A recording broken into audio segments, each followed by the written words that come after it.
Joining us is the Chief Investment Officer at Credent Wealth Management. Edison Byzyka is back here on the show with us. So Edison, I look at your notes and the message right now is that even though expectations for inflation are climbing, that investors shouldn't be too worried about it right now. Tell me why. Yeah, exactly. So good to be on with you, Oliver. I think if we think back over the past 10 years and look at it, CPI, monthly average of 1.7%, we've been living in this inflation-free era. And I think we've gotten accustomed to the notion that, inflation is not good, or, too much inflation can be bad. And although that's true to some extent, I think we have to step back and realize that we would actually be better off in that inflationary environment, that 2 to 2.5% here in the foreseeable future, Oliver. Promotes better consumption, promotes innovation. I think stocks do better in that environment. And I don't think we would see the break even on the 10-year to where it is today, alongside some of the market activity, if things were priced in as bad as it may seem. So some inflation in this environment is good. I think we should be open to that. If we start to see things get ridiculous in that 3% range, I think that starts some cause for some worry. But I think we're far from that at this point, Oliver. Edison, what is going to give us the clues if that's happening? Right now, we are hearing a case from the gold and the Bitcoin bugs that something uncontrollable is inevitable. And if you believe their story, then you look at these assets. Gold has come off its highs, but had a big rally over the weekend as it seems we're moving closer to potentially getting 2% stimulus or $2,000 stimulus.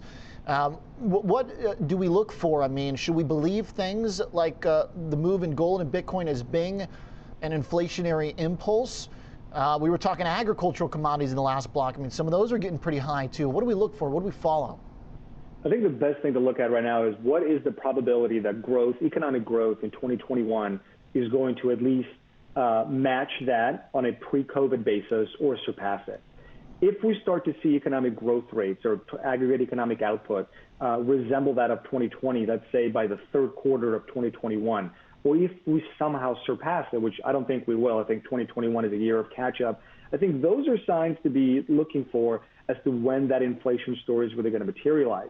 But if it were to step back and say, what is the likelihood of that in 2021 from current consensus estimates on economic growth, even broad consensus estimates on inflationary expectations, it's really hard to make the argument of runaway inflation and a need to go get gold, jump in with our 2 feet to get gold or a bunch of treasury inflation protected securities at this point.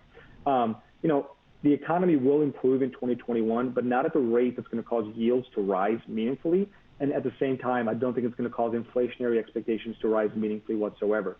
I don't think the story is going away, however. I think if that 10-year break-even rate does reach near that 2.25%, 2.5%, I think the news cycle will amplify around inflation.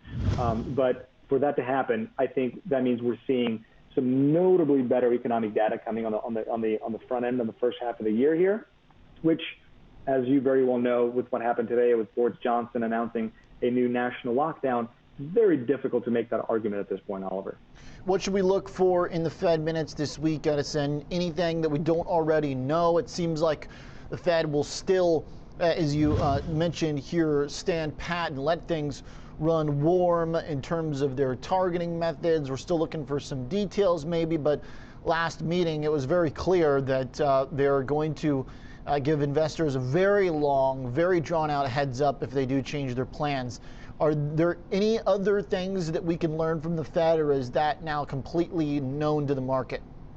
It's very difficult to say that anything new is going to come out of the Fed this quarter or next quarter, Oliver. I think like most of the economic data that I'm paying attention to and we're looking at from a portfolio management standpoint, what's likely to happen or what's likely to be priced in starting in the second half of the year, I think will be the ultimate story of 2021.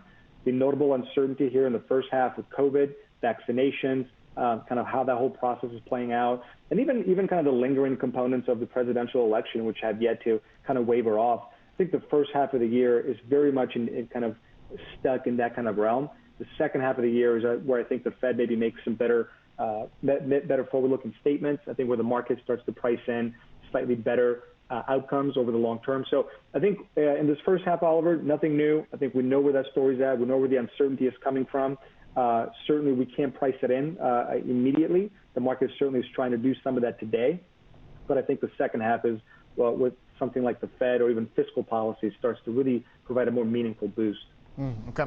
Edison, is the last thought here, I mean, should there be some sort of, as you mentioned, maybe you don't need to pile into gold or Bitcoin, but is there a need to at least have an allocation to companies, businesses that are going to take part in a reflation trade? Is something like a bank a good way to kind of hedge your bets? So I think the reflation trade is a huge topic, right? I think we have stepped away, I think, over the past 3-4 months, and I believe in 2021 will further amplify this, but that whole discussion of large cap value versus growth, I think that discussion has will dwindle lower, Oliver. I think where the reflation trade really comes in, and as we're witnessing that today, is what happens to mid caps and small caps, what happens to international mid caps and small caps. And what you'll find is that I think the market may be starting to actually participate in that reflationary trade a little better from those segments. What's interesting today is seeing the market down nearly 2% at one point. You had both U.S. mid caps and small caps doing better than large caps, and you had international non-currency hedge, non-dollar hedge components doing better and being in positive territory. Those are actually pretty interesting signs to see happening here on the first trading day of the year as a means of that reflationary and that reopening trade. Okay, Edison, thanks for the thoughts here. Into the closing bell. Appreciate you joining us as always. Thank you. Thank you. Edison Byzyka, Chief Investment Officer at Credent Wealth Management.